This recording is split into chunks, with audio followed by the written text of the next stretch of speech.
आज की इस वीडियो में हम लोग क्लास 10th के इतिहास का चैप्टर नंबर 3 से जितना भी इम्पोर्टेंट क्वेश्चन है सारे क्वेश्चंस को हम लोग एक ही वीडियो में देखने वाले हैं। तो चलिए वीडियो को स्टार्ट करते हैं और एक एक करके सारे क्वेश्चंस के आंसर को एकदम शॉर्टकट तरीके से यानी कि टू द पॉइंट और बहुत ही सिंपल लैंग्वेज में देखेंगे।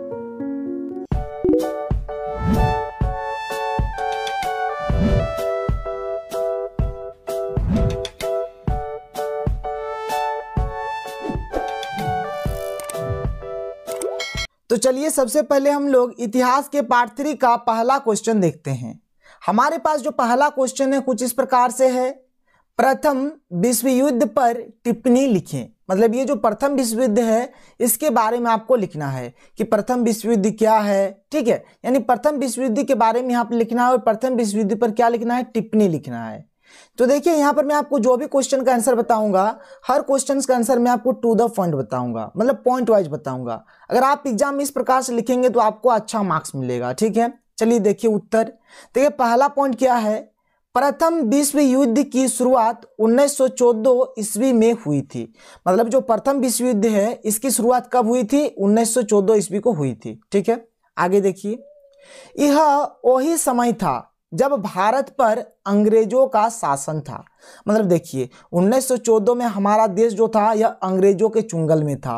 मतलब इस समय क्या करते थे, अंग्रेज हमारे देश को शासन करते थे। एक्चुअल में जो हमारा देश आज़ाद हुआ था कब हुआ था, 15 अगस्त 1947 को आज़ाद हुआ है हमारा देश, और ये बात है 1914 का। तो जाहिर सी बात है ये जिस टाइम का बात है इस टाइम हमारा देश क्या था, गुलाम था। किसका गुलाम था, तो अंग्रेजों का गुलाम था, ठीक है। मतलब यह वही समय था जब भारत पर अंग्रेजों का शासन था। मतलब इस टाइम अंग्रेज भारत में शासन करते थे, ठीक है। अगला पॉइंट देखिए, अंग्रेजों ने इस प्रथम विश्व युद्ध में भाग लिया था। अंग्रेजों ने भी इस प्रथम विश्व युद्ध में भाग लिया था जिससे इसके खर्च में बहुत वृद्धि हो गई थी, ठीक है। मतलब अंग्रेजों ने क्या किया था, इस प्रथम विश्व युद्ध में भाग लिया था जिसके चलते क्या हुआ था, इसके खर्चे में बहुत वृद्धि हो गया था। अब देखिए कभी भी कहीं पर भी लड़ाई होता है तो लड़ाई के लिए हमें क्या चाहिए, सेना चाहिए, ठीक है, हथियार चाहिए, खाने पीने का सामान चाहिए, घोड़ा चाहिए, बम बारूद बहुत कुछ चाहिए। तो इसके लिए क्या होगा, पैसा चाहिए। तो जब अंग्रेजों ने इस प्रथम विश्व युद्ध में भाग लिया तो इसका जो खर्चा है इसके खर्चे में भी वृद्धि हो गया, ठीक है। अब देखिए जब खर्चा में उसका वृद्धि हो गया तो खर्चा को मेंटेन करने के लिए उन लोग क्या करने लगा, देखिए इसके बाद अंग्रेजों ने सीमा शुल्क तथा इनकम टैक्स बढ़ाया। जब अंग्रेजों ने प्रथम विश्व युद्ध में भाग लिया तो उनके खर्चे में क्या हो गया, वृद्धि हो गया। और जैसे ही खर्चे में वृद्धि हुआ तो अंग्रेजों ने क्या किया, सीमा शुल्क बढ़ा दिया और इनकम टैक्स भी बढ़ा दिया, ठीक है। आगे बढ़ते हैं। आगे देखिए क्या होता है, जिससे भारतीयों को बहुत सारी समस्याओं का सामना करना पड़ा। इससे क्या हुआ कि हम सभी भारत के लोगों को बहुत दिक्कत होने लगा। मतलब भारतीयों को बहुत सारी समस्याओं का सामना करना पड़ा। आगे क्या होता है, 1918 तक हर एक चीज की कीमत पहले से दोगुनी हो चुकी थी। मतलब देखिए प्रथम विश्व युद्ध का स्टार्टिंग कब हुआ, शुरुआत कब हुआ, 1914 को, और 1918 आते आते क्या हुआ, मतलब हर एक सामान का दाम क्या हो गया, डबल हो गया, दोगुना हो गया। मतलब कोई चीज़ आप पहले अगर 10 रुपया मिलता था तो अभी उसका दाम कितना हो गया, 20 रुपया हो गया, मतलब डबल हो गया। कोई चीज़ 50 रुपया में मिलता था उसका दाम डबल होके 100 रुपया हो गया, ठीक है। फिर क्या होने लगा, गांवों में सिपाहियों को जबरन भर्ती कराया गया। मतलब जो गांव देहात है, गांव देहात में क्या करने, मतलब क्या होने लगा, वहां पर जो गांव के लोग हैं उनको जबरन सिपाहियों में भर्ती कराने लगा। मतलब देखिए अब अंग्रेजों ने प्रथम विश्व युद्ध में भाग लिया है तो उनको सेना का जरूरत पड़ेगा। तो उन लोगों ने क्या किया, गांव देहात जाकर वहां के जो गांव के लोग हैं उनको सिपाहियों में जबरन भर्ती मतलब कराने लगा उन लोग, ठीक है। फिर अगला पॉइंट देखिए, यह वही समय था जिस समय फसल भी बर्बाद हो चुकी थी। मतलब इसी टाइम, मतलब प्रथम विश्व युद्ध के समय भी क्या हुआ था कि फसल बर्बाद हो गया था जिससे खाने की सामग्री में भी भारी कमी आई थी। अब फसल ही नहीं होगा तो खाने का सामान आएगा कहाँ से, ठीक है।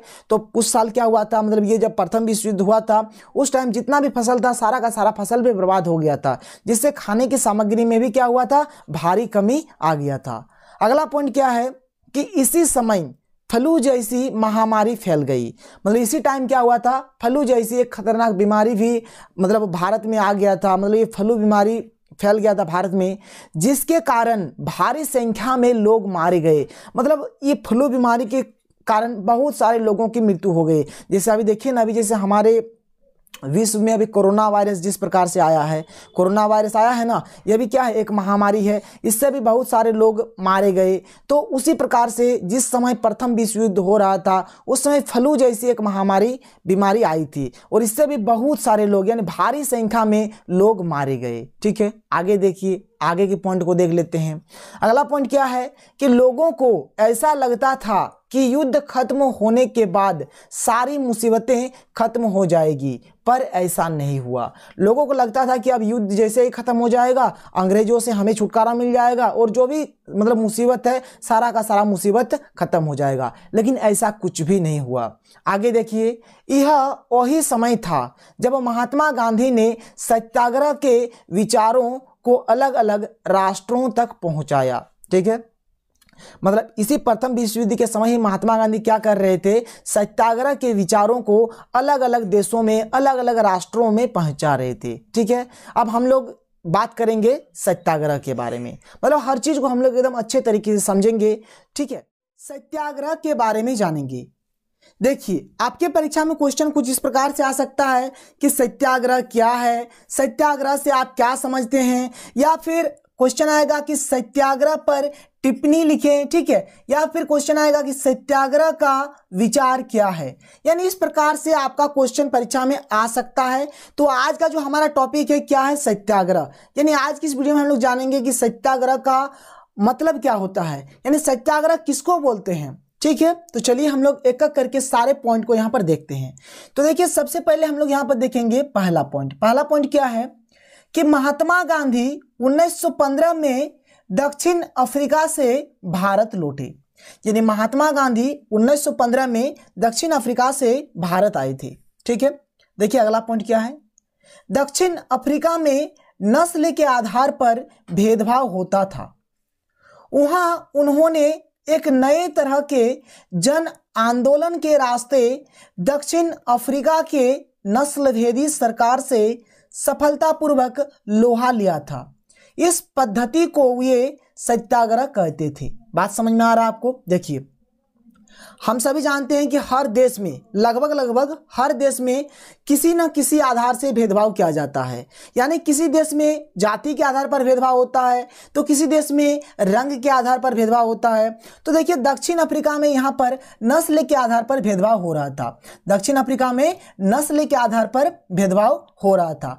तो महात्मा गांधी ने एक इस प्रकार का आंदोलन किया। कैसा आंदोलन किया, जन आंदोलन। अब ये जन आंदोलन किस प्रकार से क्या था, इस चीज को भी हम लोग जानेंगे।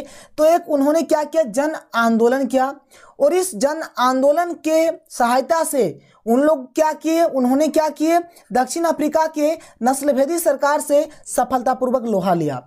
और इसी पद्धति को ये क्या कहते हैं, सत्याग्रह कहते हैं। अब एक्चुअल में सत्याग्रह मतलब क्या होता है, हम लोग नेक्स्ट पॉइंट में देखेंगे। तो चलिए यहां पर देखते हैं। देखिए, सत्याग्रह का मतलब, सत्याग्रह का मतलब था कि यदि आपका उद्देश्य सच्चा है, ठीक है, यदि आप अन्याय के विरुद्ध लड़ रहे हैं, तो उसे हराने के लिए आपको किसी भी प्रकार की शारीरिक बल की आवश्यकता नहीं होगी। यानी देखिए, महात्मा गांधी जी का कहने का अर्थात क्या था, मतलब उनका मतलब क्या था कहने का, मतलब उस सत्याग्रह को क्या बोलते थे कि अगर आपका उद्देश्य सच्चा है, ठीक है, और अगर आप न्याय पाना चाहते हैं, ठीक है, और अगर आप अन्याय के विरुद्ध लड़ रहे हैं, तो उसे हराने के लिए आपको किसी भी प्रकार की शारीरिक बल की आवश्यकता नहीं होगी। आप इस सत्याग्रह के माध्यम से ही सब कुछ पा सकते हैं। ठीक है, लेकिन आपका उद्देश्य सच्चा होना चाहिए, और आप अगर अन्याय के विरुद्ध लड़ रहे हैं तो उसे हराने के लिए किसी भी प्रकार की कोई शारीरिक बल की आवश्यकता नहीं होगी। ये मैं नहीं कह रहा हूं, बल्कि कौन कह रहे हैं, महात्मा गांधी जी। और महात्मा गांधी जी ये बता रहे हैं सत्याग्रह का मतलब। एक्चुअल में यही हमारा सत्याग्रह का मतलब है। क्या मतलब है सत्याग्रह का, आप समझ गए। देखिए, एक्चुअल में अगर सत्याग्रह को अगर हम तोड़ेंगे तो दो चीज मिलेगा। देखिए, अगर सत्याग्रह को तोड़ेंगे तो क्या मिलेगा, एक सत्य मिलेगा और एक मिलेगा आग्रह। सत्य और आग्रह, यानी सत्य के लिए आग्रह, उसी को सत्याग्रह बोलेंगे। एक्चुअल में सत्याग्रह में क्या होता है, सत्य के रास्ते पर चला जाता है। जैसे कि मैंने अभी आपको बताया ना कि अगर आपका उद्देश्य क्या है, सच्चा है ना, तो आप कोई भी विकट परिस्थिति आ जाए तो उसको हराने के लिए आपको शारीरिक बल की आवश्यकता नहीं पड़ेगी। ये मैं नहीं कह रहा हूं, बल्कि महात्मा गांधी जी कह रहे हैं, सत्याग्रह का मतलब बता रहे हैं। ठीक है, चलिए आगे चलते हैं। देखिए अगला पॉइंट क्या है, भारत आने के बाद महात्मा गांधी ने कई स्थानों पर सत्याग्रह आंदोलन चलाया। जैसे ही महात्मा गांधी दक्षिण अफ्रीका से भारत लौटे तो महात्मा गांधी ने क्या किया, बहुत जगह पर मतलब भारत के कई स्थानों पर सत्याग्रह आंदोलन चलाया। अब देखिए कहां कहां चलाया था, एक एक करके हम लोग यहां पर डिस्कस करते हैं। देखिए पहला पॉइंट क्या है, गांधी जी 1916 में बिहार के चंपारण इलाके का दौरा किया। वहां उन्होंने पहला सत्याग्रह आंदोलन किया। वहां का जो बागान व्यवस्था था वह अत्यंत ही दमनकारी था। अब ये दमनकारी क्या था, इस चीज को भी देखेंगे। यानी महात्मा गांधी जैसे ही दक्षिण अफ्रीका से भारत आए, ठीक है, तो सबसे पहला सत्याग्रह आंदोलन 1916 में कहाँ क्या था, बिहार के चंपारण इलाके में क्या था। देखिए जो बिहार के चंपारण जिला का जो बागान व्यवस्था था वह बहुत ही क्या था, दमनकारी था। अब दमनकारी मतलब क्या हुआ, यानी वहां के बागानों में एक ही द्वार होता था। मतलब वहां का मतलब चंपारण जिले का जो बागान है वहां पे क्या होता था, एक ही द्वार होता था। कोई किसान जब उस बागान में प्रवेश करता था तो उसे निकलने नहीं दिया जाता था। यानी कोई भी किसान जब उस बागान में प्रवेश करता था तो उस बागान से उसे निकलने नहीं दिया जाता था। इस दमनकारी बागान व्यवस्था के खिलाफ महात्मा गांधी जी ने किसानों को संघर्ष करने के लिए प्रेरित किया और सर्वप्रथम महात्मा गांधी जी ने 1916 में बिहार के चंपारण इलाके में यानी बिहार के चंपारण जिले में पहला सत्याग्रह आंदोलन किया था। चलिए आगे बढ़ते हैं। देखिए अब सेकंड सत्याग्रह कब किया था। फिर गांधी जी ने दूसरा सत्याग्रह 1917 में गुजरात के खेड़ा जिले के किसानों की मदद करने के लिए किया। यानी देखिए पहला कब किया, पहला किया था 1916 को। कहाँ किया था, तो बिहार के चंपारण जिले में। किनके लिए क्या था, तो किसानों के लिए किसानों के लिए क्या था, क्योंकि वहां का जो बागान व्यवस्था था वह बहुत ही दमनकारी था। दूसरा सत्याग्रह कब किया, 1917 में किया। कहाँ पे किया, तो गुजरात के खेड़ा जिला में, ठीक है। और यह भी किसानों की मदद करने के हित में ही क्या था, यानी किसानों की मदद करने के लिए ही क्या था। दूसरा देखिए पॉइंट, मतलब अगला पॉइंट, फसल खराब हो जाने और फ्लू की महामारी के कारण खेड़ा जिले के किसान लगान चुकाने की हालत में नहीं थे। ठीक है, नहीं थे, यहां पर थे लिख दीजिएगा, नहीं थे, ठीक है। मतलब जो खेड़ा जिला है, गुजरात का जो खेड़ा जिला है, जैसे कि मैंने आपको बताया था ना, पहले ही मैंने आपको बताया, पिछले वीडियो में भी मैंने आपको बताया कि जब पहला विश्व युद्ध हो रहा था तो उस टाइम फ्लू की बीमारी भी, मतलब फ्लू की महामारी भी फैल गई थी, जिससे वहां पर क्या हुआ था, मतलब वो 120 से 130 लोग इस बीमारी के कारण मर भी चुके थे। ठीक है, तो और मैंने आपको बताया था कि फसल भी खराब हो गया था, जिसके चलते जो खाने का सामान था वह दुगना, मतलब उसका जो रेट था, उसका जो दाम था वह दुगना हो चुका था। तो फसल खराब हो जाने और फ्लू की महामारी के कारण खेड़ा जिला के किसान लगान यानी कि टैक्स, लगान मतलब क्या होता है, टैक्स, जो कर होता है, यह टैक्स चुकाने की हालत में नहीं थे। वे चाहते थे कि लगान वसूली में ढील दी जाए। और जो अंग्रेज होते थे ना, बहुत ही खड़ूस होते थे, बहुत ही मतलब क्या बोला जाए, एकदम बहुत ही हरामी टाइप का आदमी होता था, जो भारत के वासी को, भारतीय वासी मतलब जो भी माँ बहन बेटी किसी को भी एकदम सही ढंग से नहीं मतलब बख्श देता था। मतलब उन लोगों का नजर भी बहुत गंदा था। ठीक है, तो उन लोग ये वसूली में भी कोई ढील नहीं देता था, बल्कि अगर टैक्स नहीं देंगे तो आपको जेल में बंद कर दिया जाएगा, या फिर आपको फांसी दे दिया जाएगा, या फिर आपको मतलब मारा पीटा जाता था। तो इस प्रकार का पहले व्यवस्था था। अभी तो आपको पूरी छूट है कि आप जो कीजिए कोई दिक्कत नहीं है। चलिए अगला पॉइंट देखते हैं। अगला पॉइंट देखिए, तो 1916 में पहला सत्याग्रह, 1917 में दूसरा सत्याग्रह हो गया। फिर आगे देखिए कब सत्याग्रह हुआ। फिर गांधी जी ने 1918 में अहमदाबाद में सूती कपड़ों के कारखानों के मजदूरों के बीच आंदोलन चलाया। वहां के मजदूरों को बहुत ही कम वेतन दिया जाता था, यानी वहां वहां का मुद्दा मजदूरों के वेतन बढ़ाने के लिए था। देखिए पहला जो मुद्दा था महात्मा गांधी जी का जो 1916 में क्या था वह किसानों के हित में था। 1917 का जो मुद्दा था वह भी किसानों के हित में था। लेकिन 1918 में जो उन्होंने मुद्दा उठाया था 1918 में कहां पर, अहमदाबाद में सूती कपड़े के जो कारखाना था वहां के जो मजदूर थे उन लोगों को बहुत ही कम वेतन दिया जाता था। इसके चलते महात्मा गांधी ने 1918 में अहमदाबाद के सूती जो कपड़ा का कारखाना था वहां पर भी सत्याग्रह आंदोलन चलाया था। चलिए आगे बढ़ते हैं। ठीक, का चैप्टर नंबर 3 पढ़ रहे हैं और आज की इस वीडियो में हम लोग पढ़ने वाले हैं रॉलेट एक्ट। यानी रॉलेट एक्ट क्या है? एक्ट यानी क्या होता है? कानून। यानी कि रॉलेट कानून क्या है? अब देखिए रॉलेट कानून का हम लोग काला कानून भी बोलते हैं। इसको हम लोग क्या बोलते हैं? काला कानून भी बोलते हैं। ठीक है, तो आज की इस वीडियो में हम लोग रॉलेट एक्ट के बारे में जानेंगे कि रॉलेट एक्ट क्या है। अगर आपके एग्जाम में रॉलेट एक्ट का क्वेश्चन आता है तो अगर आप इस वीडियो को देख रहे हैं तो आप आसानी से उस क्वेश्चन के आंसर को देख सकते हैं। तो चलिए हम लोग एकदम टू द पॉइंट यानी पॉइंट वाइज हम लोग रॉलेट एक्ट को समझेंगे। देखिए पहला पॉइंट क्या है? अंग्रेजी सरकार ने 1919 में एक कानून पास किया जिसका नाम रॉलेट एक्ट था। ठीक है, अब देखिए 1919 में और एक घटना घटा है। यह घटा था 13 अप्रैल ठीक है 13 अप्रैल 1919 को, और यह घटना है जलियांवाला बाग का हत्याकांड जो हम लोग आगे पढ़ने वाले हैं। ठीक है, जलियांवाला बाग के हत्याकांड को भी हम लोग देखेंगे आगे, लेकिन आज हम लोग पढ़ने वाले हैं, अभी हम लोग क्या पढ़ेंगे? रॉलेट एक्ट पढ़ेंगे। तो देखिए अंग्रेजी सरकार ने क्या किया था? 1919 में एक कानून पास किया था जिसका नाम क्या था? Rowlatt act. यानी 1919 में अंग्रेजी सरकार ने एक कानून यानी कि एक कानून पास किया था और इसी कानून को हम लोग क्या बोलते हैं? रॉलेट एक्ट बोलते हैं। अब ये रॉलेट एक्ट क्या था, चलिए हम लोग इस चीज को भी अब समझेंगे। तो इतना आप समझ गए कि कब पास हुआ था, कब पारित हुआ था? 1919 को पारित हुआ था। ठीक है, कौन पारित किया था? तो अंग्रेजी सरकार ने पारित किया था। एकदम हर चीज को एकदम समझते हुए आगे बढ़ेंगे।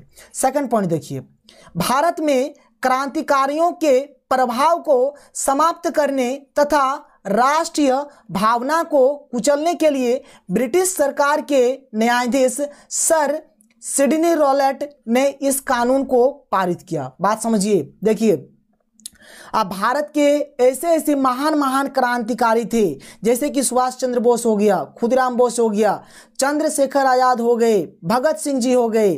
तो इन लोगों के प्रभाव को समाप्त करने के लिए, ठीक है, और राष्ट्रीय भावना को कुचलने के लिए ही इस कानून को बनाया गया था, यानी रॉलेट एक्ट को बनाया गया था। इन लोग जानते थे, अंग्रेज जानते थे कि अगर इन लोगों का जो प्रभाव है, ये जो क्रांतिकारी है ना, अगर इन लोगों को थोड़ा सा हम लोग छूट दे देंगे तो हम लोगों को एकदम जड़ से उखाड़ के फेंक देगा। इसीलिए क्या किया, जो ब्रिटिश सरकार के जो न्यायाधीश थे, कौन थे? Sydney Rowlatt. तो सिडनी रॉलेट ने क्या किया? रॉलेट एक्ट कानून पास कर दिया। अब रॉलेट एक्ट कानून में क्या होगा इस चीज को भी देखेंगे हम लोग। तो देखिए क्या है, इस कानून के जरिए ब्रिटिश सरकार को राजनीतिक गतिविधियों को कुचलने और राजनीतिक कैदियों को 2 साल तक बिना मुकदमा चलाए जेल में बंद रखने का अधिकार मिल गया। बात समझ रहे हैं?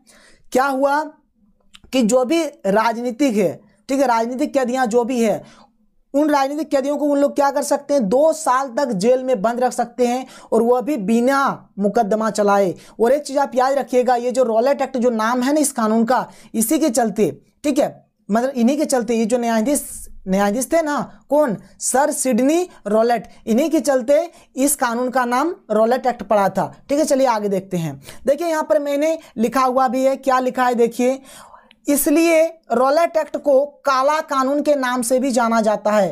मतलब रॉलेट एक्ट को हम लोग क्या बोलते हैं? काला कानून भी बोलते हैं, जो मैंने आपको पहले ही बता दिया। रॉलेट एक्ट को ही हम लोग क्या बोलते हैं? काला कानून भी बोलते हैं। अब काला कानून क्यों ना हो, आप देखिए भारत के जो भी क्रांतिकारी थे, जो भी प्रभावशाली क्रांतिकारी थे, उनको समाप्त करने के लिए इन लोग आए थे और राजनीतिक कैदियों को क्या करते थे? 2 साल तक बिना मुकदमा चलाए जेल में बंद कर देते हैं। ये कहाँ का न्याय है भाई? ये तो न्याय नहीं है। इसलिए रॉलेट एक्ट को हम लोग क्या बोलते हैं? रॉलेट एक्ट को हम लोग क्या बोलते हैं? काला कानून भी बोलते हैं।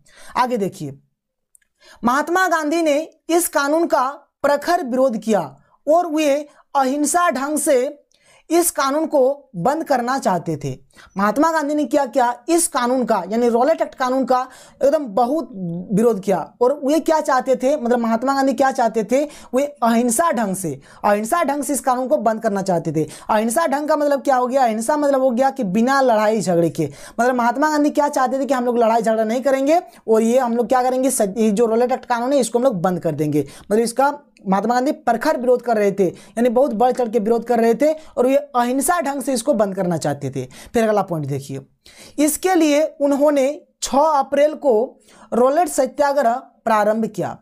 इसके चलते क्या किया, महात्मा गांधी ने 6 अप्रैल को क्या किया, रॉलेट सत्याग्रह प्रारंभ किया। ठीक है, अभी जो रॉलेट सत्याग्रह होने वाला है, मैंने आपको सत्याग्रह भी बताया था पहले ही, ठीक है, मैंने आपको पहले ही सत्याग्रह भी बता दिया है। अब रॉलेट सत्याग्रह क्या है, तो रॉलेट सत्याग्रह की शुरुआत हड़ताल से हुई। अभी जो रॉलेट सत्याग्रह जो हुआ ना यहाँ पर, किससे हुआ, तो हड़ताल से ये शुरू हुई। ठीक है, इससे अंग्रेज डर गए और अमृतसर में बहुत सारे स्थानीय नेता को हिरासत में ले लिया गया।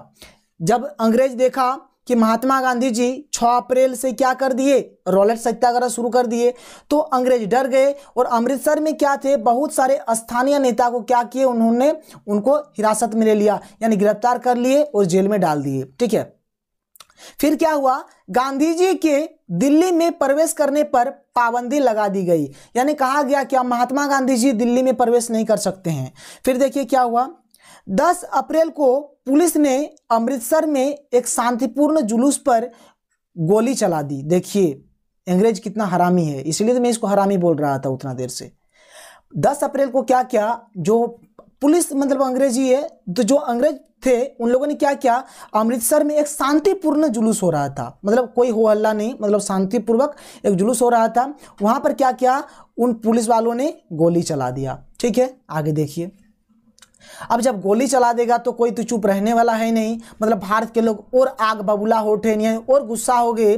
फिर क्या हुआ, इसके बाद लोग बैंकों, डाकखाना और रेलवे स्टेशनों पर हमले करने लगे, मतलब भारत के लोग पूरी तरह से एकदम गुस्से हो गए, गुस्से वाले हो गए, यानी आग बबूला हो गया, और उन लोग क्या करने लगे, बैंक पर, डाकखाना पर और रेलवे स्टेशन पर क्या करने लगे, हमला करने लगे। फिर देखिए, इस पूरी स्थिति पर काबू पाने के लिए अंग्रेजी सरकार ने मार्शल लॉ लागू कर दिया।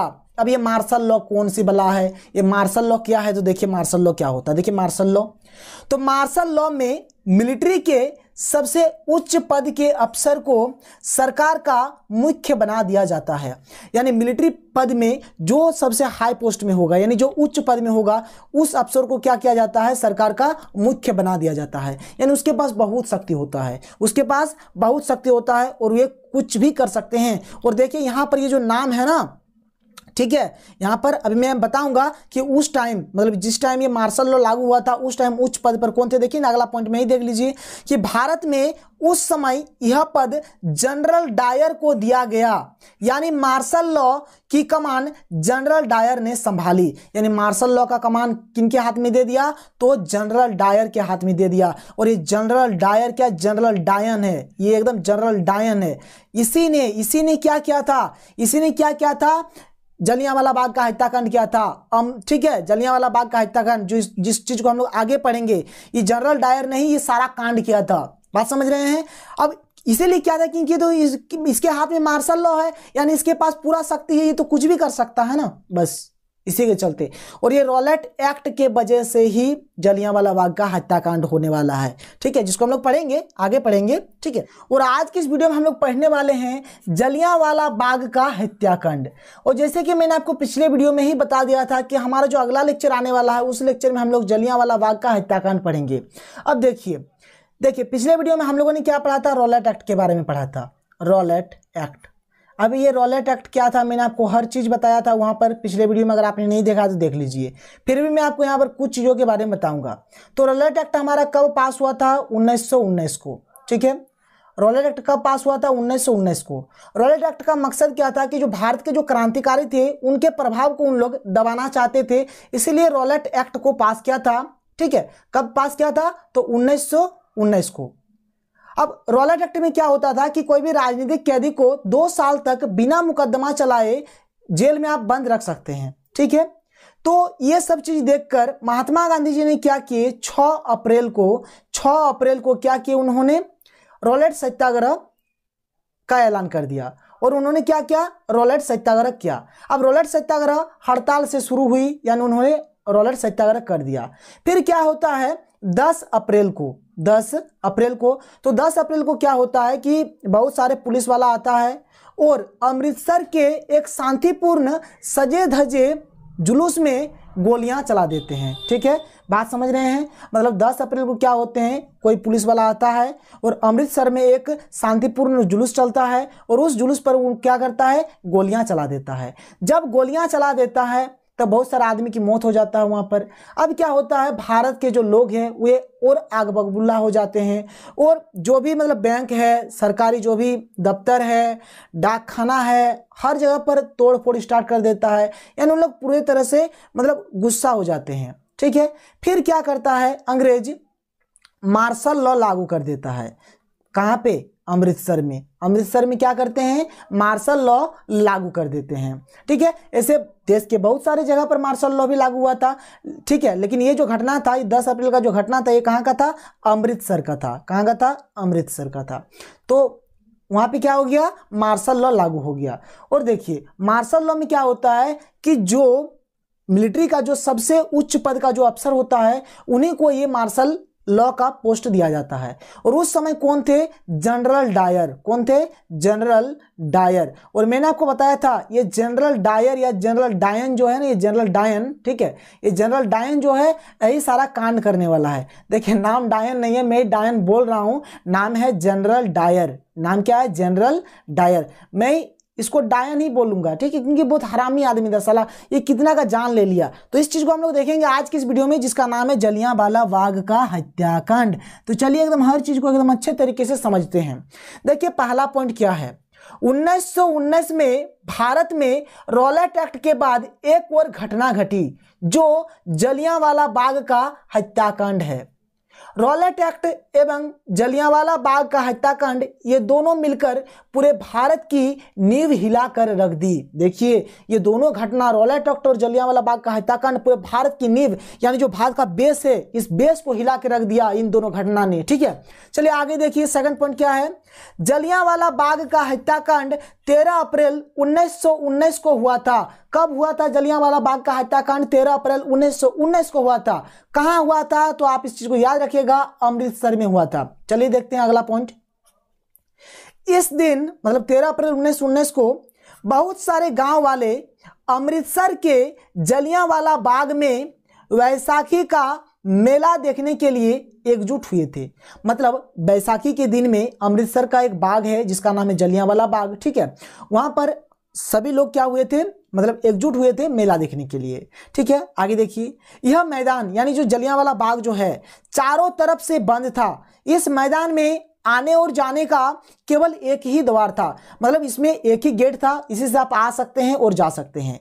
इस बाग के अंदर एक कुआं भी था और इस बाग के अंदर एक कुआं भी था। देखिए ये जलियांवाला बाग का हत्याकांड जब सोचेंगे ना, अगर आपको मिल जाएगा, अगर आप गूगल या फिर यूट्यूब में सर्च करेंगे जलियांवाला बाग का हत्याकांड, अगर आप वीडियो देखेंगे ना, तो मैं तो गारंटी बोलूंगा कि आपको रात को नींद नहीं आने वाला है, क्योंकि वहां पर बहुत सारे छोटे छोटे बच्चे, औरत, ठीक है, मतलब जेंट्स, बूढ़ा बुजुर्ग, बहुत सारे आदमियों की वहां पर मौत हो गई। ठीक है, बहुत सारे आदमी वहां पर मारे गए। चलिए अगला पॉइंट देखते हैं।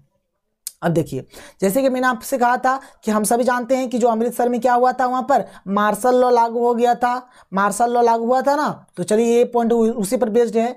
शहर से बाहर होने के कारण वहां एकजुट हुए लोगों को यह पता नहीं था कि इलाके में मार्शल लॉ लागू किया जा चुका है। बात समझ रहे हैं, ये जो था मतलब जलियांवाला बाग जो है, यहाँ ये जो जलियांवाला बाग है ये शहर से दूर है और शहर से दूर होने के कारण उन लोगों को पता नहीं था कि यहाँ पर मतलब हमारे अमृतसर में मार्शल लॉ लागू हो चुका है। फिर क्या होता है, देखिए डायन आ गया यहाँ पर। जनरल डायर इस बाग में अपने सैनिकों के साथ हथियार सहित आए और भीड़ में अंधाधुंध गोलियां चला दिया। बात समझ रहे हैं? मतलब जनरल डायर अपने सैनिकों के साथ आए और देखिए आने और जाने का तो एक ही गेट था, तो उस गेट में खड़ा हो गए और सबको धान धान धान धान धान धान सबको गोली मार दिया। ठीक है, जिसमें सैकड़ों लोग मारे गए, मतलब उसमें सैकड़ों लोग क्या हुए, मारे गए। ठीक है, आगे देखिए, अंग्रेजों के ऐसा करने का एक ही मकसद था कि उनका डर भारतीयों पर कायम रहे ताकि भविष्य में कभी भी कोई भारतीय विरोध ना करें। ठीक है, अंग्रेज क्या सोचते थे, यहाँ पर हम लोग मार देंगे इन सभी लोगों को तो भारतीय के मन में और डर बैठ जाएगा और हम मतलब हमसे कोई भी पंगा नहीं लेगा, मतलब हमसे कोई टक्कर नहीं लेगा। यानी अंग्रेज क्या सोचते थे, अब भारतीय हमसे कोई भी विरोध नहीं करेगा। लेकिन ऐसा नहीं हुआ, परंतु भारतीय ने जितने भी सरकारी इमारतें थी उन पर हमला करना शुरू कर दिया। यानी जैसा अंग्रेज सोचे थे वैसा बिल्कुल भी नहीं हुआ। फिर क्या होता है, जब महात्मा गांधी को पता चला कि सत्याग्रह आंदोलन को नकारा जा रहा है तो उन्होंने सत्याग्रह, ये सत्याग्रह लिखिएगा, ठीक है, ये क्या लिखिएगा, सत्याग्रह। ठीक है, ये सत्याग्रह को वापस ले लिया। बात समझ रहे हैं?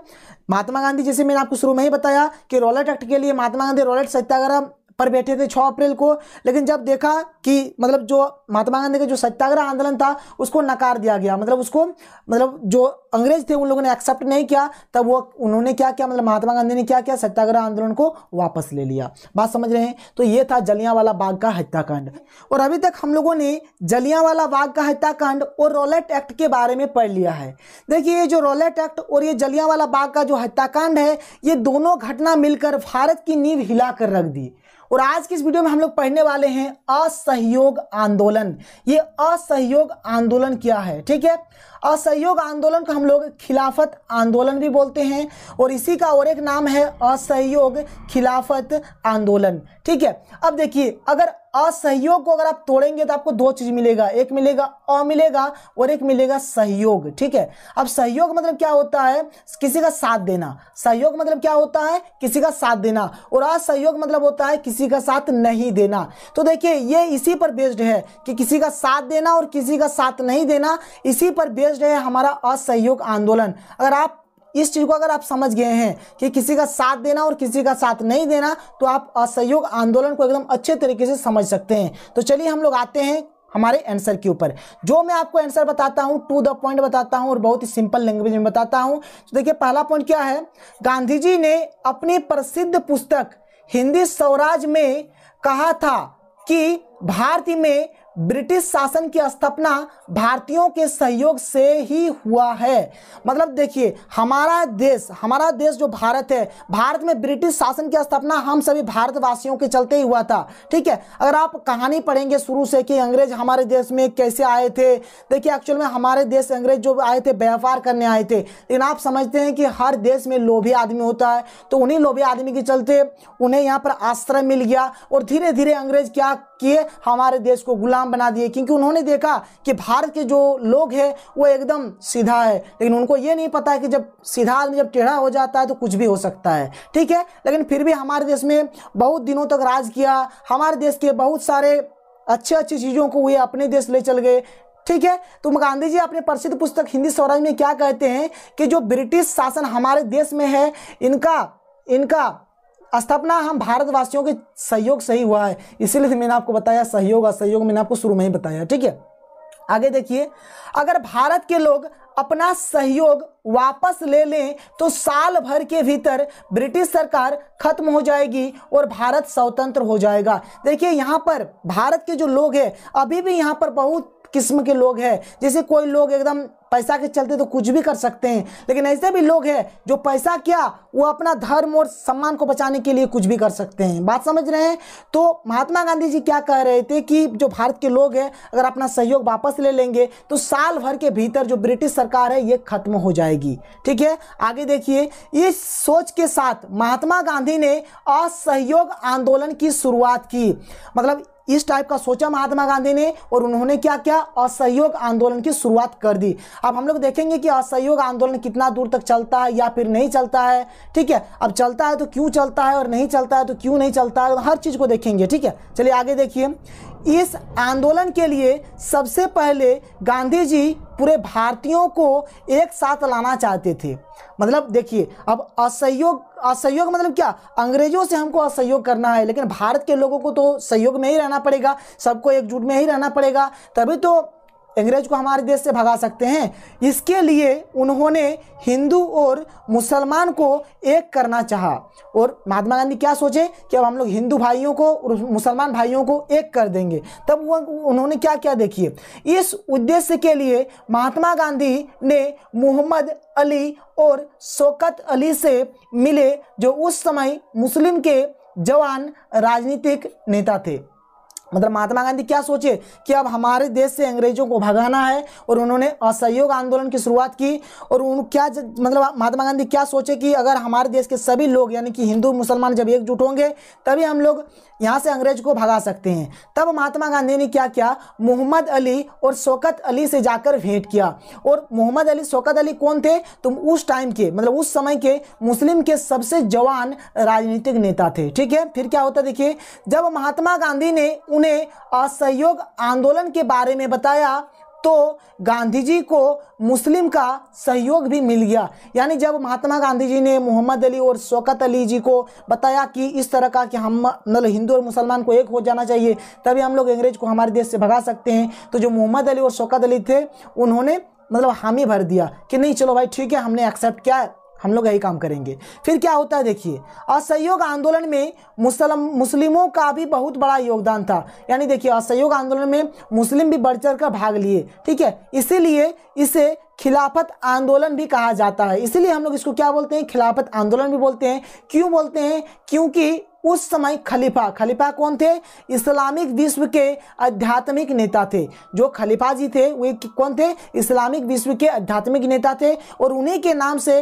असहयोग आंदोलन का नाम खिलाफत आंदोलन रखा गया, ठीक है। और आज की इस वीडियो में हम लोग बात करेंगे कि महात्मा गांधी ने असहयोग आंदोलन को वापस क्यों लिया, ठीक है। यानी हमारे पास आज का जो क्वेश्चन है कुछ इस प्रकार से है, और देखिए ये क्वेश्चन बहुत इंपॉर्टेंट है, यानी कि वेरी इंपॉर्टेंट क्वेश्चन है। क्या है, गांधी जी ने असहयोग आंदोलन को वापस लेने का फैसला क्यों किया।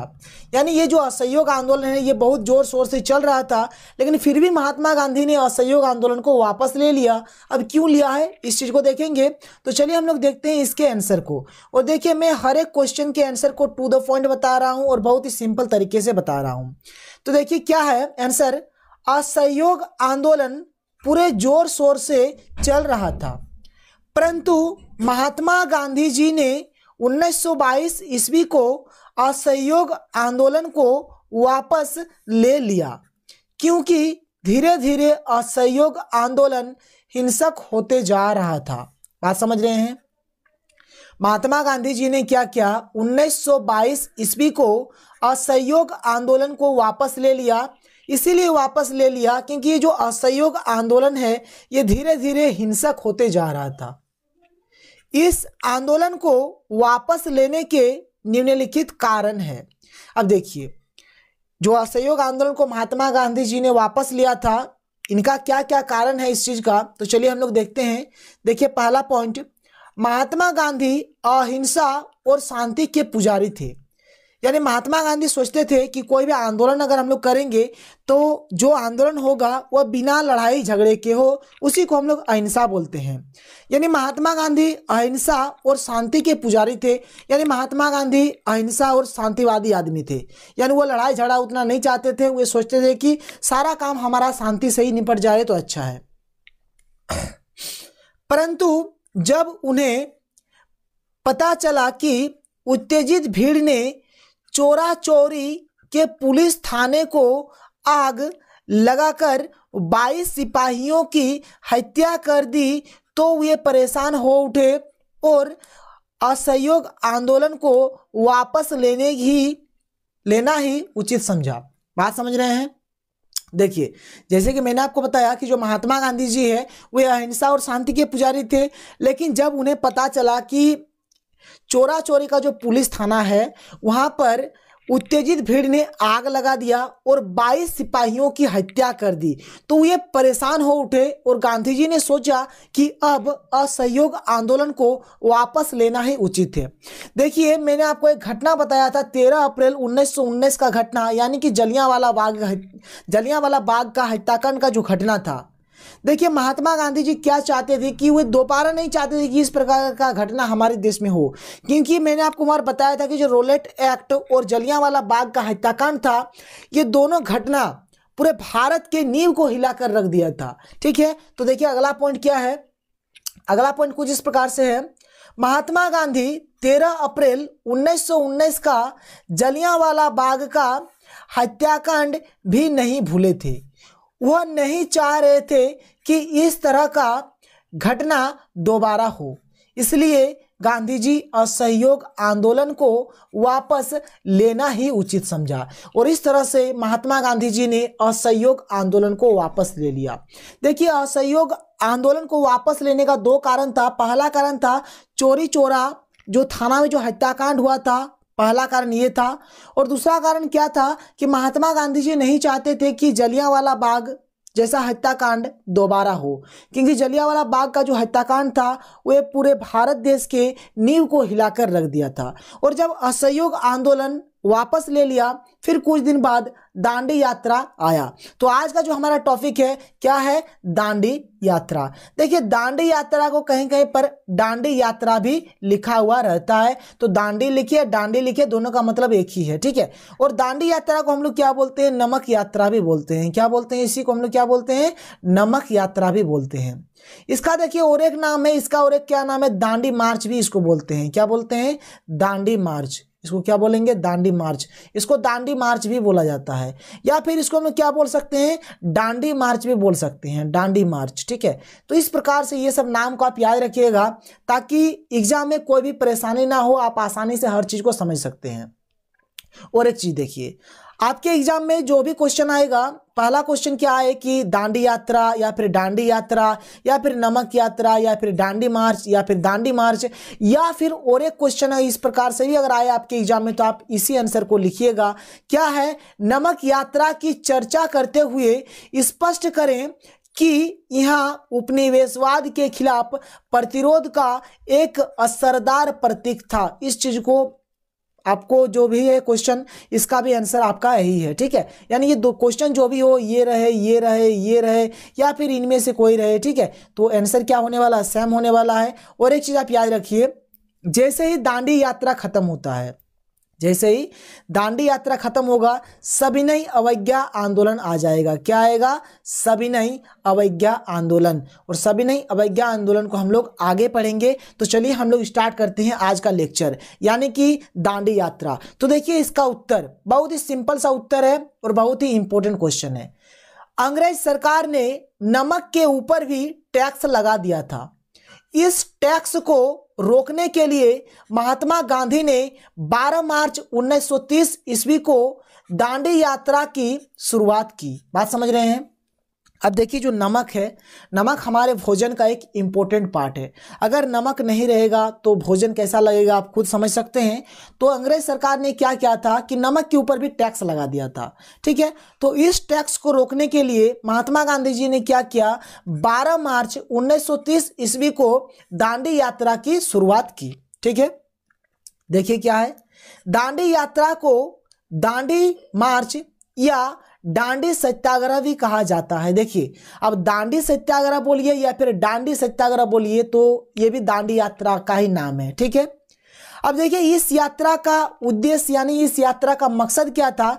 इस यात्रा का उद्देश्य नमक कानून का उल्लंघन करना था। यानी देखिए, एक्चुअल में कहा जाए तो हम लोग अंग्रेज सरकार के विरुद्ध जा रहे हैं यहाँ पर, क्योंकि अंग्रेज सरकार ने क्या किया था, नमक के ऊपर टैक्स लगा दिया था और महात्मा गांधी जी इन्हीं के विरुद्ध यह सत्याग्रह चला रहे थे। ठीक है, अगला पॉइंट, स्वतंत्रता के लिए देश को एकजुट करने के लिए गांधी जी ने नमक को एक शक्तिशाली प्रतीक के रूप में देखा, क्योंकि नमक हमारे भोजन का अनिवार्य हिस्सा है। यानी देखिए नमक के बिना खाना क्या है, अधूरा है।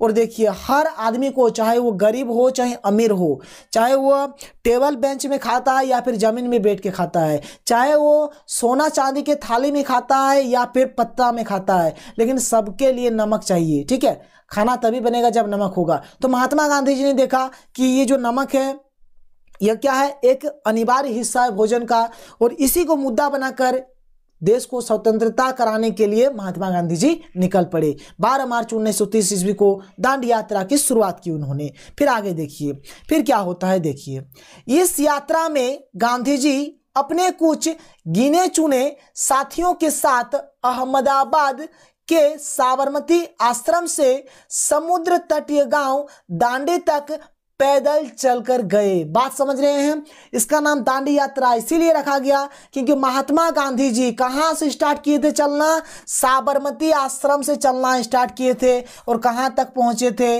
दांडी तक। और यह यात्रा महात्मा गांधी जी ने पैदल चला था।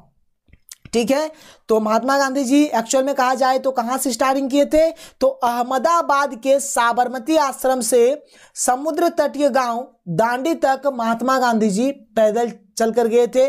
और महात्मा गांधी जी के साथ कुछ गिने चुने सदस्य भी थे। फिर अगला पॉइंट क्या है, साबरमती आश्रम से, यानी साबरमती आश्रम से दांडी की दूरी 240 किलोमीटर थी। देखिए किसी किसी जगह पर 240 दिया है, किसी किसी जगह पर 244 दिया है। ठीक है, किसी किसी जगह पर 236 दिया है। ठीक है, तो अलग अलग जगह पर अलग अलग दिया है। तो मैंने बहुत जगह पर देखा जो कॉमन किया था 240 था, इसीलिए मैंने यहाँ पर 240 लिखा। इससे आपको घबराने की कोई बात नहीं है, कोई दिक्कत नहीं है, आप 240 लिखिए, सही ही हो जाएगा। ठीक है, तो साबरमती आश्रम से दांडी की दूरी 240 किलोमीटर थी, जिसे गांधी जी ने पैदल 24 दिनों में पूरा किया। और ये जो महात्मा गांधी जी जो दांडी यात्रा शुरुआत किए थे, ये महात्मा गांधी जी साबरमती आश्रम से दांडी की दूरी पैदल चलकर गए। और साबरमती आश्रम से दांडी की जो दूरी थी ये 240 किलोमीटर थी, और महात्मा गांधी ने इसे पैदल 24 दिनों में पूरा किया। फिर आगे देखिए, हर पड़ाव में ब्रिटिश सरकार के खिलाफ नारेबाजी होती रही। यानी हर जगह पर क्या होने लगा, ब्रिटिश सरकार के खिलाफ नारेबाजी होने लगा, जिससे राष्ट्रीय भावनाएं और उत्तेजित होती गई। इस यात्रा में धीरे धीरे भीड़ भी बढ़ती गई। बात समझ रहे हैं। अब देखिए सभी के लिए नमक चाहिए, तो जैसे जैसे महात्मा गांधी और वो जो गिने चुने जो भी साथी थे महात्मा गांधी के, जैसे जैसे आगे बढ़ रहे थे, धीरे धीरे उनके साथ और भीड़ बढ़ने लगा। ठीक है, फिर अगला पॉइंट देखिए, जैसे ही 6 अप्रैल 1930 ईस्वी को समुद्र के पानी से नमक बनाया गया, सबको यह पता चल गया कि ब्रिटिश सरकार के विरुद्ध सविनय अवज्ञा आंदोलन का बिगुल बज चुका है। बात समझ रहे हैं, यानी सविनय अवज्ञा। अब सविनय अवज्ञा क्या होगा इसको हम लोग अगले लेक्चर में डिस्कस करेंगे। ठीक है, लेकिन अभी आप इतना याद रखिए कि 6 अप्रैल 1930 ईस्वी को समुद्र के पानी से उन लोगों ने क्या किया, नमक बनाया। और उसी दिन ब्रिटिश सरकार को पता चल गया है कि अब सविनय अवज्ञा आंदोलन होने वाला है। सविनय अवज्ञा को हम लोग नागरिक अवज्ञा भी बोलते हैं। सविनय अवज्ञा को क्या बोलते हैं, नागरिक अवज्ञा आंदोलन भी बोलते हैं। नागरिक अवज्ञा आंदोलन भी बोलते हैं, इसको आप याद रखिएगा, नागरिक अवज्ञा आंदोलन। ठीक है, तो ये कहानी था दांडी यात्रा का। ठीक है, और आज की इस वीडियो में हम लोग सविनय अवज्ञा आंदोलन के बारे में पढ़ेंगे। सविनय अवज्ञा आंदोलन को हम लोग नागरिक अवज्ञा आंदोलन भी कहते हैं। क्या कहते हैं, नागरिक अवज्ञा आंदोलन। ठीक है, अब ये सविनय अवज्ञा आंदोलन क्या है, इस चीज को हम लोग इस वीडियो में समझेंगे। अब देखिए, मैंने आपको पिछले वीडियो में बताया था कि महात्मा गांधी जी ने दांडी यात्रा किस प्रकार से किया था। एक्चुअल में कहा जाए तो जो दांडी यात्रा किया था ना महात्मा गांधी जी ने, तो वही सविनय अवज्ञा आंदोलन की शुरुआत है। बात समझ रहे हैं, तो चलिए एक एक करके हर पॉइंट को हम लोग देखते हैं। पहला पॉइंट, गांधी जी ने दांडी यात्रा द्वारा सविनय अवज्ञा आंदोलन का सूत्रपात किया। मतलब दांडी यात्रा से ही महात्मा गांधी जी ने क्या किया, सविनय अवज्ञा आंदोलन का शुरुआत किया। ठीक है, आगे देखिए, यहां पर बताया गया है सविनय अवज्ञा का मतलब क्या होता है। देखिए, एक होता है आज्ञा, एक होता है आज्ञा। आज्ञा मतलब क्या होता है, जैसे मैं आपको आज्ञा दे रहा हूं कि आप वहां पर जाइए, इसका मतलब क्या कर रहा हूं कि मैं आपको आज्ञा दिया कि आप वहां पर जाइए, तो आप हमारे आज्ञा का पालन करेंगे या नहीं करेंगे ये आपके ऊपर डिपेंड करेगा। अगर आप हमारे आज्ञा का पालन कर रहे हैं मतलब आप हमारे आज्ञा का पालन किए, अगर आप हमारे आज्ञा का पालन नहीं कर रहे हैं इसका मतलब क्या कर रहे हैं, आप अवज्ञा कर रहे हैं। आप क्या कर रहे हैं, अवज्ञा कर रहे हैं। देखिए आज्ञा का पालन करेंगे तो ठीक है, अगर आप आज्ञा के नहीं पालन करेंगे तो उसको हम लोग क्या बोलेंगे, अवज्ञा बोलेंगे। तो सविनय अवज्ञा मतलब भी वही हो रहा है। सविनय मतलब क्या होता है, सविनय मतलब क्या होगा, नागरिक, यानी नागरिक अवज्ञा मतलब क्या होगा, जो नागरिक जो होंगे ना वे क्या करेंगे, सरकार के कुछ नियम कानून को नहीं मानेंगे। तो यहाँ पर नमक यात्रा में हमने क्या पढ़ा था कि सरकार ने ही तो नमक के ऊपर टैक्स लगाया था, लेकिन जो नागरिक है, भारत के जो नागरिक है उन लोग क्या कर रहे हैं, सरकार के इस कानून को नहीं मान रहे हैं। इसीलिए तो कहा जा रहा है कि जो दांडी यात्रा है वही आपका क्या है, सविनय अवज्ञा आंदोलन की शुरुआत है। देखिए यहाँ पर क्या है, सविनय अवज्ञा का मतलब किसी भी नागरिक द्वारा अपनी सरकार के कुछ कानूनों आदेशों का पालन न करने की प्रतिज्ञा है। सविनय अवज्ञा आंदोलन को नागरिक अवज्ञा आंदोलन भी कहते हैं, जो मैंने आपको बता दिया। अगला पॉइंट देखिए, दांडी यात्रा से सविनय अवज्ञा आंदोलन की शुरुआत हुई। जो मैंने आपको बताया अभी, दांडी यात्रा से ही क्या हुआ था, सविनय अवज्ञा आंदोलन की शुरुआत हुई थी। यानी अंग्रेज क्या कर रहे थे, अंग्रेज सरकार जो थे, अंग्रेज सरकार ने क्या किया, नमक के ऊपर भी टैक्स लगा दिया। ठीक है, मैं आपको पहले पढ़ देता हूं फिर समझा देता हूं। ऐसे मैंने आपको ये सारा चीज पिछले वीडियो में बताया था जब मैं आपको दांडी यात्रा बताया था। अंग्रेज सरकार ने नमक के ऊपर भी टैक्स लगा दिया था। इस टैक्स को रोकने के लिए महात्मा गांधी ने 22 मार्च 1930 ईस्वी को दांडी यात्रा की शुरुआत की। यानी जो अंग्रेज है, अंग्रेज सरकार ने क्या किया, नमक के ऊपर भी टैक्स लगा दिया। तब महात्मा गांधी जी ने क्या किया, महात्मा गांधी जी ने 12 मार्च 1930 ईस्वी को दांडी यात्रा की शुरुआत की।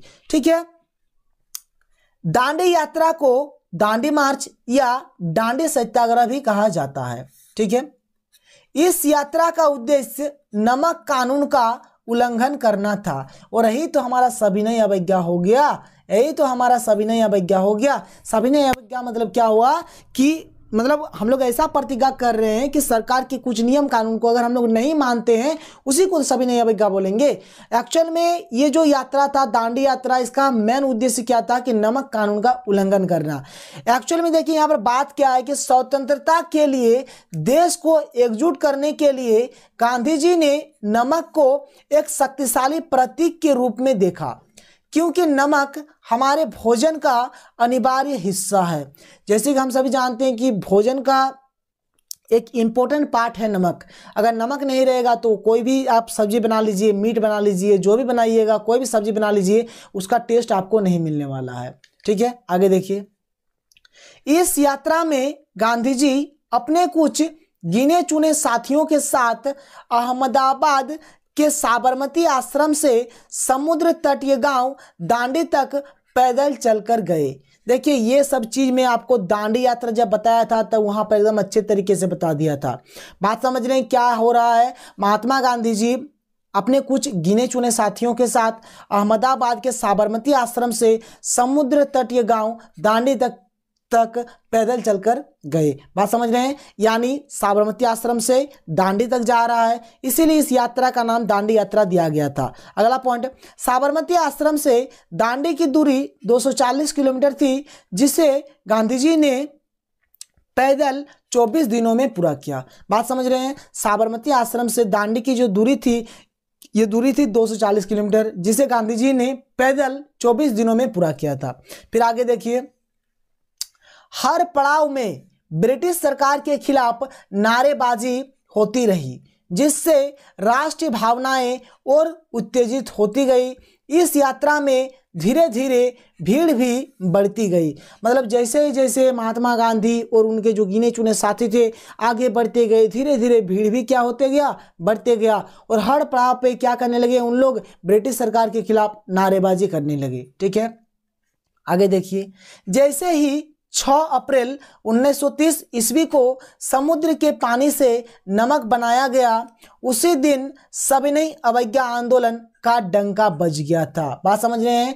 अगर एक्चुअल में कहा जाए यानी कि अर्थात तो 6 अप्रैल 1930 को सविनय अवज्ञा आंदोलन की शुरुआत हुई। सविनय अवज्ञा आंदोलन की शुरुआत कब हुई थी? 6 अप्रैल 1930 को। ठीक है, यहां पर सारा चीज मैंने आपको बताया। और 6 अप्रैल 1930 को क्या किया था? महात्मा गांधी, उनके गिने चुने साथी और जो भी भारत के लोग थे, क्या किए थे उन लोग? 1930 ईस्वी को समुद्र के पानी से क्या किया था? नमक बनाया था। फिर आगे देखिए क्या होता है।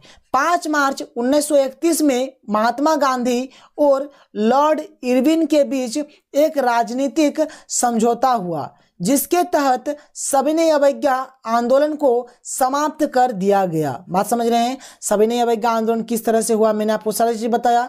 लेकिन 5 मार्च 1931 को क्या होता है? महात्मा गांधी और लॉर्ड इरविन के बीच एक राजनीतिक समझौता होता है। और इस राजनीतिक समझौता में क्या करता है महात्मा गांधी जी? क्या करते हैं? जिसके तहत सविनय अवज्ञा आंदोलन को समाप्त कर दिया जाता है। यानी महात्मा गांधी सविनय अवज्ञा आंदोलन को समाप्त कर देते हैं। फिर क्या होता है? इस समझौता के अनुसार सरकार ने सविनय अवज्ञा आंदोलन से संबंधित सभी बंदी को रिहा कर दिया।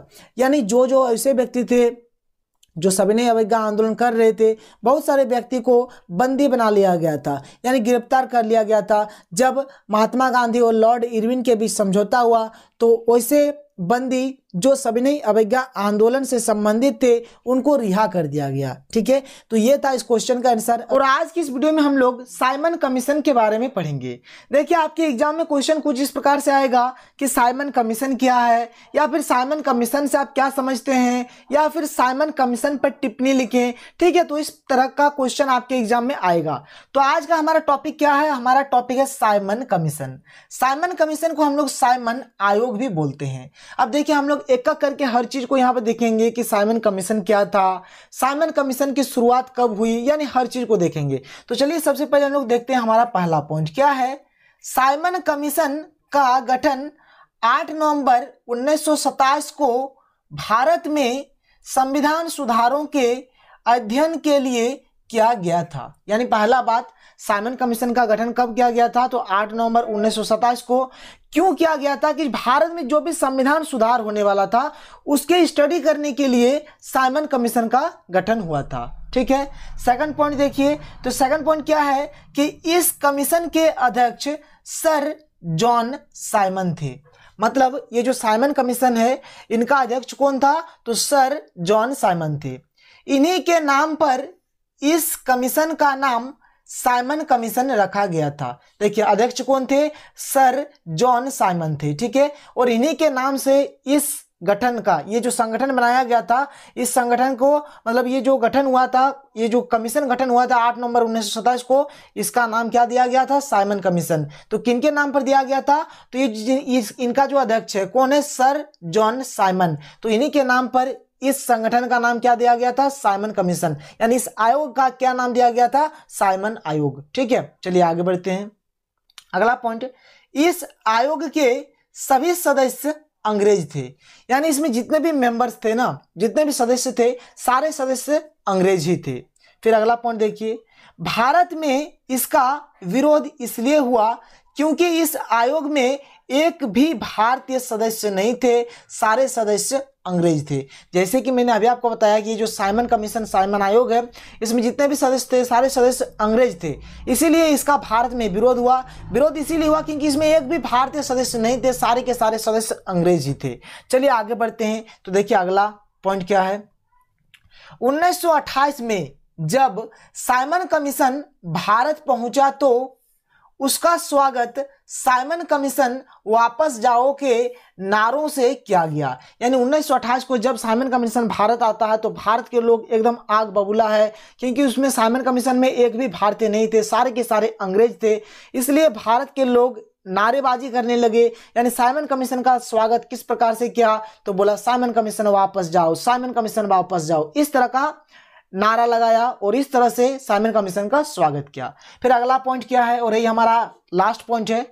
पंजाब में लाला लाजपत राय ने इस आयोग के विरुद्ध प्रदर्शन का नेतृत्व किया।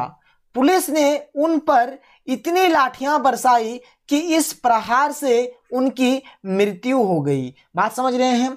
ये साइमन कमीशन का विरोध प्रदर्शन कौन कर रहे थे? लाला लाजपत राय। कहां पे? पंजाब में। ठीक है, तो पंजाब में लाला लाजपत राय इस आयोग का विरोध कर रहे थे।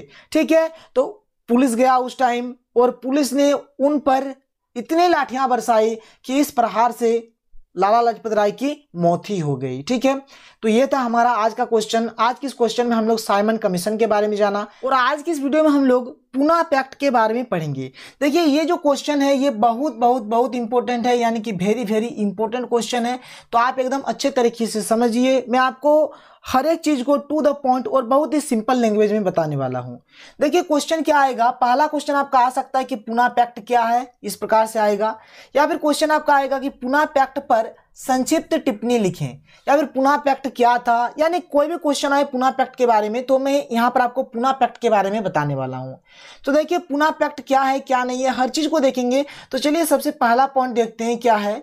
अंबेडकर का मानना था कि दलित वर्ग की समस्याओं का समाधान तथा उनके सामाजिक कमजोरियों का निवारण केवल राजनीतिक सशक्तिकरण के द्वारा ही किया जा सकता है। यानी देखिए, अंबेडकर जी क्या बोलते थे कि जो दलित वर्ग के लोग हैं, यानी जो हरिजन लोग हैं, उन लोगों का जो समस्या है उनका समाधान या फिर उन लोगों के सामाजिक कमजोरियों का निवारण कैसे होने वाला है? तो राजनीतिक सशक्तिकरण के द्वारा ही हो सकता है। ठीक है, अगला पॉइंट क्या है? इस विषय पर गांधी जी से उनका गंभीर विवाद हुआ। यानी महात्मा गांधी जी बोलते थे कि नहीं, ऐसा नहीं होने वाला है, ऐसा हम लोग करने नहीं देंगे, यानी कि राजनीतिक सशक्तिकरण नहीं होने देंगे। जबकि अंबेडकर जी क्या बोलते थे कि नहीं, हम मतलब जो भी दलित वर्ग है या फिर जो हरिजन है उनके समस्याओं का समाधान या फिर उनके जो सामाजिक कमजोरियां हैं उनका समाधान राजनीतिक सशक्तिकरण से ही होने वाला है। ठीक है, इसी बीच ब्रिटिश सरकार ने अंबेडकर की बात मान ली। ब्रिटिश सरकार ने अंबेडकर की बात मान ली। और देखिए, जिस टाइम अंबेडकर और गांधी जी के बीच विवाद हुआ था उस टाइम गांधी जी पूना के जरवधा जेल में थे। पूना के जरवधा जेल में थे। क्या बोल रहा है कि इसके विरोध में गांधी जी ने पूना के जरवधा जेल में आमरण अनशन प्रारंभ कर दिया। आमरण अनशन मतलब क्या हो गया कि वह भूख हड़ताल कर दिए। बात समझ रहे हैं? मतलब एक प्रकार का भूख हड़ताल ही होता है, मतलब आमरण अनशन पर बैठ गए। देखिए, अंबेडकर जी क्या बोलते थे कि जो दलित वर्ग है या फिर जो हरिजन वर्ग है उनके समस्याओं का समाधान या फिर सामाजिक कमजोरियों का निवारण कैसे होने वाला है? तो राजनीतिक सशक्तिकरण के द्वारा होने वाला है। इसमें क्या हुआ, जब अंबेडकर जी ने ऐसा बोला तब गांधी जी और अंबेडकर के बीच विवाद हो गया और उस टाइम गांधी जी पूना के जरवधा जेल में थे और इस बात को ब्रिटिश सरकार ने मंजूरी दे दी, यानी अंबेडकर की बात को ब्रिटिश सरकार ने मान लिया। उस टाइम गांधी जी क्या किए, पूना के जरवधा जेल में आमरण अनशन प्रारंभ कर दिया। ठीक है, अब देखिए आगे क्या होता है। अगला पॉइंट क्या है हमारा? जब गांधी जी की तबीयत एकदम बिगड़ जाती है, मतलब जब गांधी जी की तबीयत एकदम बिगड़ जाती है तब 24 सितंबर 1932 ईस्वी को महात्मा गांधी और डॉक्टर भीमराव अंबेडकर के बीच पुणे के जरवधा जेल में एक समझौता हुआ जिसे पूना पैक्ट कहते हैं। बात समझ रहे हैं? देखिए, पहले तो महात्मा गांधी भी मतलब अंबेडकर के बात से सहमत नहीं थे और उन दोनों के बीच विवाद हो गया था, यानी मतभेद हो गया था। फिर क्या होता है कि जब गांधी जी की तबीयत एकदम बिगड़ जाती है तब 24 सितंबर 1932 ईस्वी को महात्मा गांधी और डॉक्टर भीमराव अंबेडकर के बीच वही पूना का जो जेल है, क्या है, जरवधा जेल, वहां पर एक समझौता होता है उन लोग का। ठीक है, और इसी समझौता को हम लोग क्या बोलते हैं? पूना पैक्ट बोलते हैं। ठीक है, समझ गए आप? देखिए अगला पॉइंट क्या है। इस समझौते के अनुसार दलित वर्ग को प्रांतीय एवं केंद्रीय विधान परिषदों में आरक्षित सीटें मिल गई। बात समझ रहे हैं? जैसे समझौता हुआ तो जो दलित वर्ग या फिर जो हरिजन वर्ग के लोग थे उनको प्रांतीय एवं केंद्रीय विधान परिषदों में क्या हुआ? आरक्षित सीटें मिल गई। ठीक है, चलिए अगला पॉइंट देखते हैं। अगला पॉइंट हमारा क्या है? ये हमारा अगला पॉइंट है, आप नीचे लिखिएगा। ठीक है, आप नीचे से लिखिएगा। क्या है? उनके लिए मतदान सामान्य निर्वाचन क्षेत्र में ही होने की व्यवस्था की गई। मतलब जो यहाँ पर जो हरिजन लोग थे यानी जो दलित वर्ग के लोग थे उनके लिए भी मतदान सामान्य निर्वाचन क्षेत्र में ही होने की व्यवस्था की गई। ये कैसे संभव हुआ? तो ये सब किससे हो रहा है? पुना पैक्ट समझौता से हो रहा है। बात समझ रहे हैं? तो ये एक पॉइंट यहाँ पर मैंने आपको बताया, ये हमारा ये अगला पॉइंट था और ये हमारा ये अगला पॉइंट था। ठीक है, सबको पॉइंट बना बना कर ही लिखेंगे। आगे बढ़ते हैं तो देखिए क्या होता है। अगला पॉइंट, प्रांतीय विधानमंडल में दलितों के लिए 71 सीटें आरक्षित थी। पहले मतलब जब पुना पैक्ट समझौता नहीं हुआ था उस टाइम दलितों के लिए कितना सीट थे? उस टाइम 71 सीट था। ठीक है, उस टाइम कितना सीट था? 71 सीट। लेकिन अब इस 71 सीट को बढ़ाकर क्या कर दिया गया? 148 सीट कर दिया गया तथा केंद्रीय विधानमंडल में उनके लिए 18% स्थान सुरक्षित कर दिया गया। बात समझ रहे हैं? ये तो प्रांतीय विधानमंडल में क्या था? पहले 31 सीट था, 71 सीट था। पहले कितना सीट था? 71 सीट था। इसे बढ़ाकर कितना कर दिया गया? 148 कर दिया गया। और केंद्रीय विधानमंडल में भी क्या किया गया? उनके लिए 18% स्थान सुरक्षित कर दिया गया। बात समझ रहे हैं? चलिए आगे बढ़ते हैं। अगला पॉइंट देखिए, दलितों और हरिजनों को शिक्षा के लिए लिख दीजिएगा, शिक्षा के लिए आर्थिक सहायता देने के लिए भी पुना पैक्ट में शर्त रखी गई। यानी पुना पैक्ट जो समझौता हुआ था वहां पर मतलब शर्त रखा गया कि जो दलित है, जो हरिजन है, उनको शिक्षा के लिए भी आर्थिक सहायता दिया जाना चाहिए। ठीक है, ये सब पुना पैक्ट का बात है। आगे देखिए अगला पॉइंट क्या है। पुना पैक्ट के शर्तों के अनुसार स्थानीय संस्थाओं और सार्वजनिक सेवाओं में भी हरिजनों और दलितों को उचित स्थान दिया गया। ये जो पुना पैक्ट है, इस पुना पैक्ट के तहत जो दलित है या फिर जो हरिजन लोग हैं उनको स्थानीय संस्था, जो भी स्थानीय संस्था है और जो भी सार्वजनिक सेवा है, ठीक है, इन सभी में भी उन लोगों को स्थान दिया गया। तो यही था पुना पैक्ट। बस पुना पैक्ट का एक कहानी है। अगर पुना पैक्ट के बारे में अगर आपके एग्जाम में क्वेश्चन आ जाता है तो आपको इसी प्रकार से लिखना है। ठीक है, तो देखिए पुना पैक्ट जो क्वेश्चन है बहुत ही इंपॉर्टेंट क्वेश्चन है, इसलिए मैंने आपको यहाँ पर VVI कर दिया। और देखिए ये हमारा इस क्वेश्चन का ये जो चैप्टर है, चैप्टर नंबर 3, इस चैप्टर नंबर 3 का ये लास्ट क्वेश्चन है, क्योंकि मैंने आपको सारे क्वेश्चंस का आंसर बता दिया। अगर ऐसा लगता है कि नहीं और कुछ क्वेश्चन होगा तो मैं आपको आगे बता दूंगा। तो आज के लिए इतना ही, फिर मिलते हैं अगले वीडियो में। Thank you.